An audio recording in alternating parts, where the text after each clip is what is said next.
پہ سج جاتا ہے اور ہمیں لگتا ہے جیسے جی یہ سب کھانا ہے، ایک ہی ٹائم پہ سب کچھ ہم نے کھا لینا ہے، اور اس کے بعد پانی بھی ہم نے بہت سارا گٹاگٹ پی جانا ہے.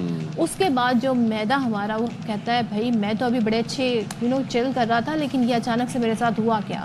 پھر جو آپ کی طبیعت خراب ہونا شروع ہوتی ہے، کبھی بلوٹنگ ہوتی ہے، بدہضمی ہو جاتی ہے، ایسیڈیٹی کا لوگ بہت شکار ہوتے ہیں، اور پھر ان کا موڈ بھی اس سے ڈسٹرب ہو جاتا ہے. تو اب ایسے میں کیا کیا جائے؟ اب ایسے میں کیا کیا جائے یہ بتانے کے لیے ہمارے ساتھ اسٹوڈیو میں موجود ہے doctor Hasan Memon who is an assistant professor consultant gastroenterologist. Thank you very much for joining us in the studio. It was how do you pronounce it, Mr. sir? Gastroenterologist. Gastroenterologist. Basically, it's a combination of gastrostomach and enterologist for the intestines. All right. Achha. And hepatologist also. Liver. Right. تو اس پہ ابھی ذرا ہم command حاصل کرنے کی اس word پہ کوشش کر رہے ہیں. آپ بیچارے وہ پہلے وہ بیٹھے تو وہ بھی گیسٹرولوجسٹ اور گیسٹرولوجسٹ. ایگزیکٹلی میں گیسٹرولوجسٹ ہی سوچ رہا تھا میرے دماغ کے اندر. روزہ بھی تو پہلا ہے نا ابھی، اتنا تو مجھے پلیز آپ لوگ مارجن دیں. اچھا ڈاکٹر صاحب، اب رمضان میں روزے دار جو ہیں وہ خاص طور پر پہلے عشرے کے اندر تو نا کافی لوگ جو ہے وہ معدے کی بیماریوں کا جو ہے وہ شکار ہو جاتے ہیں، امراض کا شکار ہو جاتے ہیں. اب اس کی بنیادی وجہ کیا ہے؟ پہلے تو وجہ بتائیں نا ہمیں کہ کیوں پہلے عشرے دوسرے عشرے کے اندر لوگوں کے پیٹ خراب ہونے لگ جاتے ہیں اور طبیعت خراب ہے، بی پی لو ہو رہا ہے، کسی کا سر پکڑا جا رہا ہے، اور ایک خاص طور پر افطاری کے فوراً بعد بھی یہ ہوتا ہے. سر درد ویسے ہوتا ہے، یہ بھی پوچھیں گے، لیکن کس طرح کے امراض کا سامنا کرنا پڑتا ہے؟ Thank you so much for inviting me once again. اور اللہ کا بڑا احسان ہے کہ اللہ تعالیٰ نے ہمیں رمضان جیسے بابرکت مہینے میں واپس ہمیں عطا فرمایا ہمیں، اور یہ رحمتیں لوٹنے والا مہینہ ہے، برکتیں لوٹنے والا مہینہ ہے. تو اس میں بیسیکلی جیسا آپ نے بتایا بہت اچھا کہ ہمیں ریسیٹ کرنے کا موقع ہے. نہ صرف یہ کہ آپ نے روزہ رکھنا ہے، پورے دن میں اپنے جو خوراک کو کنٹرول کرنا ہے، بلکہ اپنی جو عادتیں ہیں بہت ساری روٹین والی اور اپنی کھانے کے اعتبار سے بھی ان پہ بھی اپنا فوکس کرنا ہے آپ نے. یہ نہیں کہ آپ نے جیسا بتایا کہ آپ نے کہ کیوں ہوتا ہے، تو اس کی وجہ یہ ہے کہ بیسیکلی لوگ جو جس طرح سے پہلے چلتے ہوئے آ رہے ہوتے ہیں اسی طرح سے ابھی بھی اپنی لائف اسٹائل کو ویسے ہی لے کے چلتے ہیں کہ لائک، اور اس پہ تو اور زیادہ احتیاط کرنے کہ لائک اپنے سحری کرنی، تو سحری میں لگتا ہے کہ ویسے یہ ان کا آخری کھانا ہے، اب اس کے بعد تو کھانا ملنا ہی نہیں ہے. اسی میں کھانا بھی کھا رہے ہیں سارا، پراٹھے کھا رہے ہیں، چائے بھی پی رہے ہیں، اس میں بعض دفعہ کچھ لوگ تو کولڈ ڈرنک بھی پی رہے ہیں اس میں، اور پھر آخر میں اینڈ ٹائم جو 1 منٹ بچا ہوگا نا اس میں پانی دے دنا دن. اب اتنا سا میدا ہے آپ کا، اب آپ نے سارا وہ من کی پی لیا آپ نے، پھر وہ گھومتے رہتے ہیں، پھر وہ گیسز ہو گئی. اب کیا کریں، اب تو روزہ بھی بند ہو گیا، اب تو نہ کوئی میڈیسن لے سکتے ہیں نہ کچھ اور کر سکتے ہیں.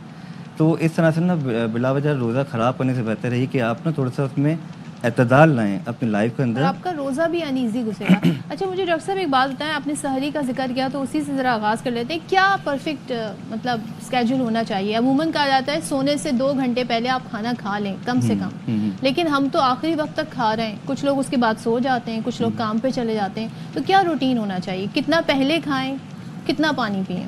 دیکھیے ہمیں نا بیسیکلی آخری منٹ تک کا ویٹ نہیں کرنا چاہیے. بالکل صحیح بات ہے کہ 2 سے 3 گھنٹے پہلے آپ نے کھانا کھا لینا چاہیے، وہ سونے سے پہلے ہوتا ہے ویسے.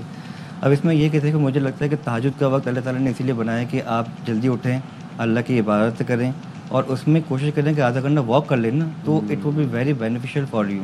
کیونکہ آپ نے جو افطاری میں اور جو ڈنر بھی جو آپ نے کیا ہوا ہے وہ بھی اتنا ہیوی ہوا تھا کہ ابھی تک وہ پراپر ڈائجسٹ نہیں ہوا ہوتا، اور اس سے پہلے کہ سحری کا ٹائم آ چکا ہوتا ہے. تو اس میں آپ تھوڑا سا واک کر لیں، اور اس میں لائک آپ نے جو ہے نا لو کارب ڈائٹ پہ آپ فوکس کریں. اس میں آپ نے جو ہے یوگرٹ کا استعمال کرنا ہے، 2 ایگ لے لیے، بوائلڈ ایگ لے لیا آپ نے، اور ایک ملٹی گرین کی روٹی لے لیں، یا کوئی ہول ویٹ کی آپ بریڈ لے لیں. پراٹھے نہ لیں.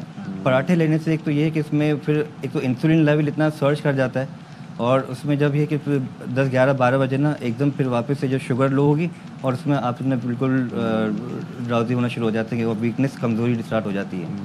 اس کے علاوہ جو نا آپ نے اپنی واٹر انٹیک بڑا اچھا کرنا ہے. آپ نے جیسے افطاری آپ کی ہوئی اس کے بعد سے ہی آپ نے جو ہے نا وہ سحری تک کوشش کریں کہ آپ کو پیاس نہیں بھی لگے نا، آپ کنٹینیوس پانی پیتے رہیں، کیونکہ وہ آل ڈے کا جو ڈے کا آپ کا جو پانی کا انٹیک آپ کا جو نہیں ہے وہ آپ وہاں سے پورا کرنا ہے.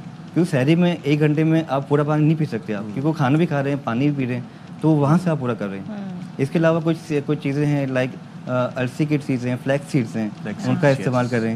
چیا سیڈس ہیں، بہت امپورٹنٹ ہیں. وہ کیا کرتا ہے آپ کو پورے دن آپ کا نا وہ ڈی ہائیڈریشن نہیں ہونے دیتا آپ کی باڈی میں، شوگر لیول کو مینٹین رکھے گا، اور اس کے علاوہ آپ کا جو پانی کا واٹر انٹیک ہے نا جو ڈی ہائیڈریشن اس سے پریونٹ کرے گا. اور اس کے علاوہ لائک آپ نے جو ہے جو نہیں کرنی ہے آپ نے چائے کا استعمال کوشش کریں کہ کٹ ڈاؤن کر دیں.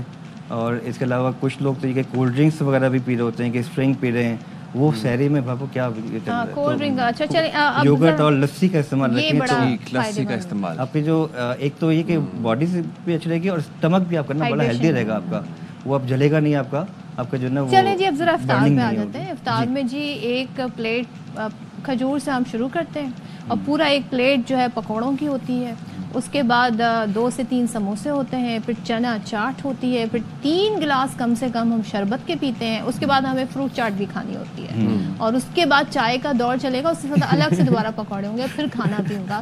سو یہ کیا روٹین ہے؟ دیکھیں نا فرائڈ چیزیں تو ویسے بھی ہم لوگ الاؤ نہیں کرتے روٹین میں بھی.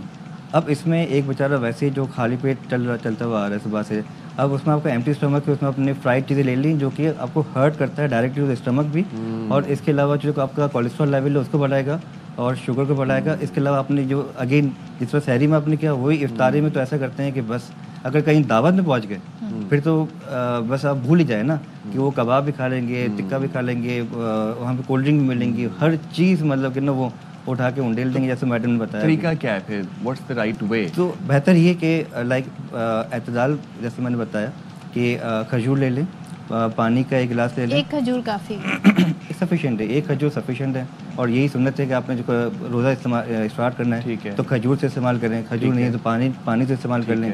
تو آپ نے پھر پانی آپ نے انٹیک کر لیا آپ نے سب سے پہلے آپ نے, اور اس کے علاوہ جو ہے نا آپ نے مشروب کا استعمال کر لیا. اس سے یہ ہوگا کہ جو آپ کے اسٹمک میں جو انہیلدی جو بیکٹیریا ہے نا وہ بھی کلین آؤٹ ہو جائیں گے, وہ بھی واش آؤٹ ہو جائیں گے اور آپ کی گٹ تھوڑی سی ہیلدی ہو جائے گی. اس کے بعد آپ کی جو پراپر فنکشننگ ہے پھر آپ جو نا پراپر ڈائٹ لینا اسٹارٹ کریں. پہلے کھجور, پھر کچھ فلوئڈ, اور اس کے بعد پھر آپ اس کے بعد ڈائٹ لینا استعمال کریں. چاٹ واٹ بھی مناسب استعمال لائک مائنڈ فل ایٹنگ ہونے چاہیے. یہ نہیں کہ آپ کا جو ہے ابھی آپ وہ کھائے جا رہے ہیں پورشنز میں کھائیں, پورشن میں کھائیں, تھوڑا کم اسپائسی کھائیں. یہ بھی اسپائسی تو بالکل نہ کھائیں تو بہتر ہے کیونکہ ایپک ایسڈ برننگ اور اس میں نا رمضان میں بہت زیادہ پھر اسٹارٹ ہو جاتی ہے پھر آپ کو.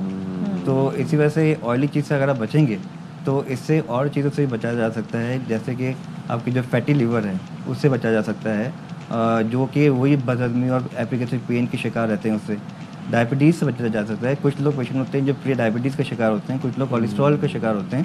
تو جیسے کہتے ہیں نا زندگی بھر سال بھر گناہ کیا, رمضان کا مہینہ مل گیا, آپ اپنے گناہ بخشوائیں. آپ نے سال بھر آپ نے بد پرہیزی کیا, آپ نے یہی مہینہ کم از کم ایسا ہے کہ اس میں کم از کم اپنے آپ کو تھوڑا سا ٹرانسفارم کریں. ایک چیز ہے, لوگ کہتے ہیں جی ہم رمضان آ رہے ہیں نا ہماری اچھی ڈائٹ ہو جائے گی, ہم جو ہے نا وزن جو ہے نا لوز کر لیں گے, ویٹ لاس ہو جائے گا. ہوتا نہیں ہے, ویٹ گین ہو جاتا ہے. تو یہ کیوں ہو رہا ہے؟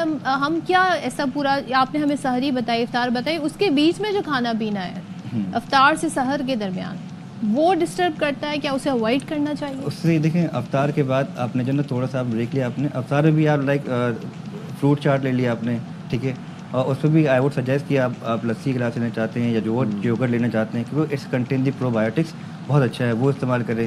اس پر گولڈ رکھا ہوا ہوتا ہے, سونف رکھا ہوتا ہے, وہ لے لیں.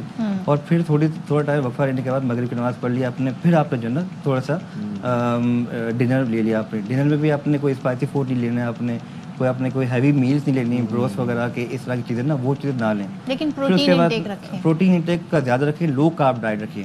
تو اس سے آپ کرنا بیسیکلی آپ کا ویٹ لوز ہوگا آپ کا, اور جو ہے جو اس طرح کے جو پیٹ کے جو معاملات ہیں وہ بھی بہتر رہیں گے. پھر آپ نے عشاء کی نماز پڑھنی ہے, تراویح پڑھنی ہے آپ نے, اور پھر آپ نے بس وہ سو جانا ہے آپ نے. تو اس سے یہ ہوگا کہ اگر آپ نے افطاری میں اگر آپ نے اپنے پیٹ پہ ڈائٹ پہ کنٹرول کیا تو obvious سی بات ہے آپ کی عشاء کی نماز بھی آپ کو لگے کہ میں بڑا ہیلدی فیل کر رہا ہوں. تراویح بھی پوری پڑھیں گے, ایسے نہیں کہ بیچ میں لوگ بھاگ رہے ہیں. میں دیکھتا ہوں کہ بیچ میں لوگ بار بار واش روم کے چکر لگائے جا رہے ہیں کیونکہ انہوں نے افطاری میں اور اتنا کھایا ہوا ہے کہ ان کا جو اسٹمک وہ بیٹھنے ہی نہیں دے رہا پراپرلی ان کو, اور پھر وہ آئی بی ایس کے شکار بن جاتے ہیں اس طرح کے لوگ. پھر آپ کو کیا لگتا ہے what's the best time for workout, gym جانے کے لیے, ایکسرسائز کرنے کے لیے, افطاری کے بعد, تراویح کے بعد یا سحری سے پہلے؟ سب سے بیسٹ ٹائم تو یہ سحری سے پہلے سب سے اچھا ٹائم ہے کہ اس میں مطلب ورک آؤٹ کر لیں, کیونکہ آپ کی جو افطاری کے بعد آپ نے جو پورا لیا وہ, اور اب جو آنے والی جو ڈائٹ ہے اس کو بیسیکلی جو ہے نا وہ کنٹرول ہو جائے گی. اچھا. اور افطاری کے علاوہ بھی اگر آپ کر سکتے ہیں اگر تو آپ کریں, افطار کے بعد بھی کر سکتے ہیں, افطاری سے پہلے بھی کریں. افطار کے بعد تھوڑا سا چہل قدمی کریں تو اچھا ہے, کیونکہ اس میں تھوڑا سا وہ ہمت نہیں رہتی. کچھ لوگ کہتے ہیں کہ یار ہم سے نا وہ ورک آؤٹ نہیں ہوتا, کیسے کریں, کیا کریں. دیکھیں حضرت محمد صلی اللہ علیہ وسلم تو ہمارے غزوہ بھی کیے,